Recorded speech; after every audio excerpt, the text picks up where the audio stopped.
What was it like? During the early days, the heydays of American Speedway at the revival. Let's think about it.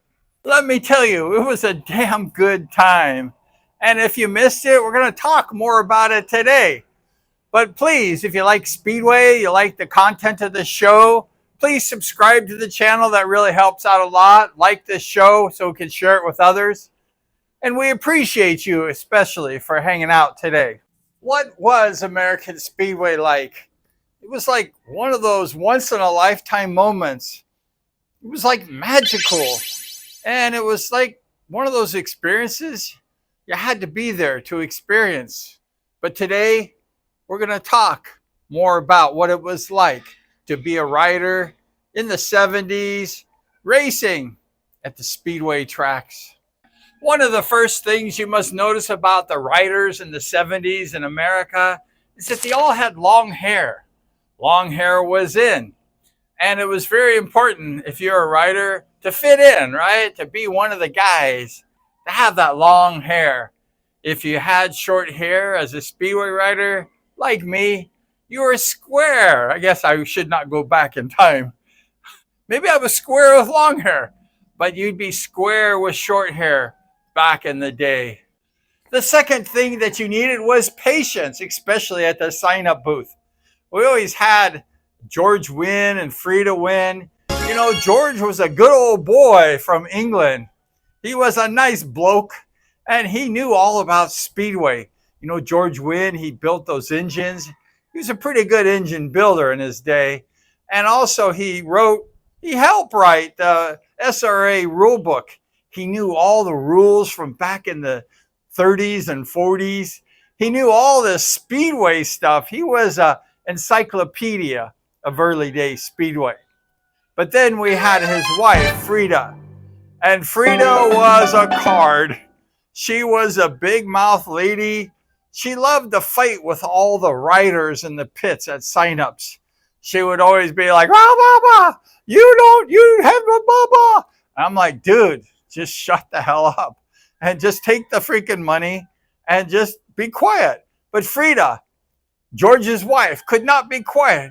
She'd always argue and pester and make trouble and have that big, loud mouth. I could still hear it in my ears to this day. And Frida was a good lady, but she sure had a big mouth. And George was a quiet, nice man. And his wife, she really made trouble. Probably the worst thing that I experienced about the 70s in Speedway was one of the stupidest rules I ever saw in my life. And that was wearing white pants in the pits. Say that 1,000 times. White pants in the pits, white pants in the pits. And it was awful. And I kept saying to everyone, why do you wear these white pants when you're getting dirty in the pits with mud and oil? Who the hell made this rule? And they said, George Wynn made it in the SRA. Well, I didn't like that. I was embarrassed as a 16-year-old boy to wear white pants. What 16-year-old boys wore white pants back in the day?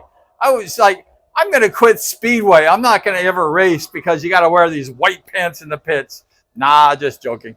I decided I'd ask my mom, like, hey, Mom, can we go over to J.C. Penney's at the Mall of Orange and pick up a pair of white pants? I was embarrassed to ask my mom that. And she said, yeah, we can go.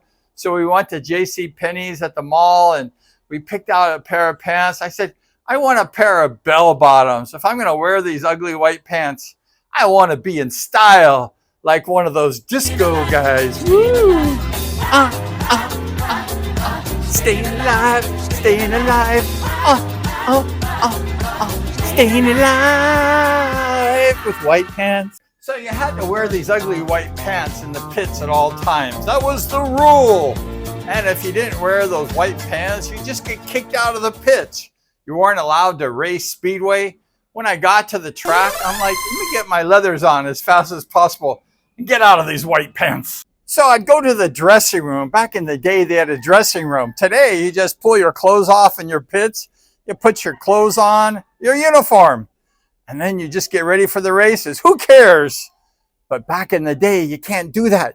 You had to do it the organized way. You had to go into the dressing room and you had to change.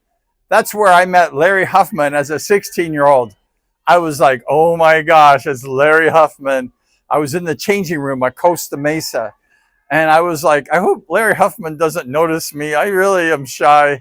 And he said, well, Brian, so tell me more about yourself. And I'm like, Larry Huffman's talking to me? And I said, well, Larry, I just been riding for like 2 weeks now, and I'm just kind of learning. That's when I first started racing. I just got on a bike and raced. I didn't even practice. And we had to rest in the dressing room. But nowadays, you can just whip it off and put it on right where your pits are. I like that better. But back in the day, the SRA regulated, you can't do that. There's rules and regulations.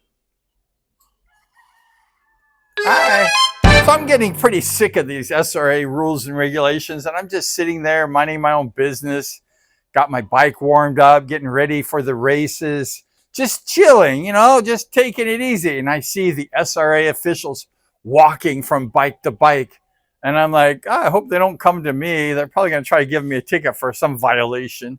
And then here they come. Hey, Brian, we're going to go ahead and check your bike out. They're doing like a surgical inspection on my motorcycle. I'm only a D3 rider, like 2 weeks racing. I didn't know what I was doing.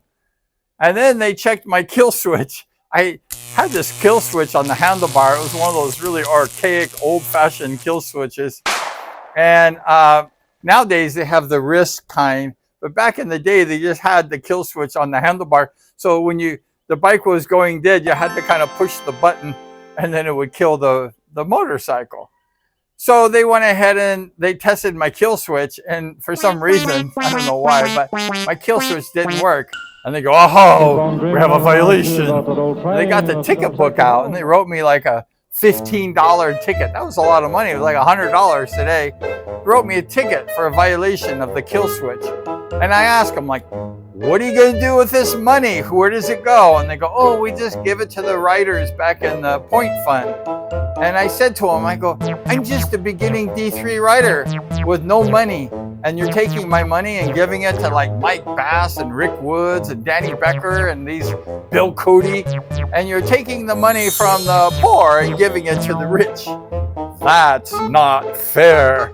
So I still, like to this day, I'm upset about that violation. They fined me $15 for a kill switch not working. I am mad. Nah, just joking. But that was the day of heavy rules and regulations. The SRA was a strict organization. You had to follow it. You had to get out if you didn't follow it.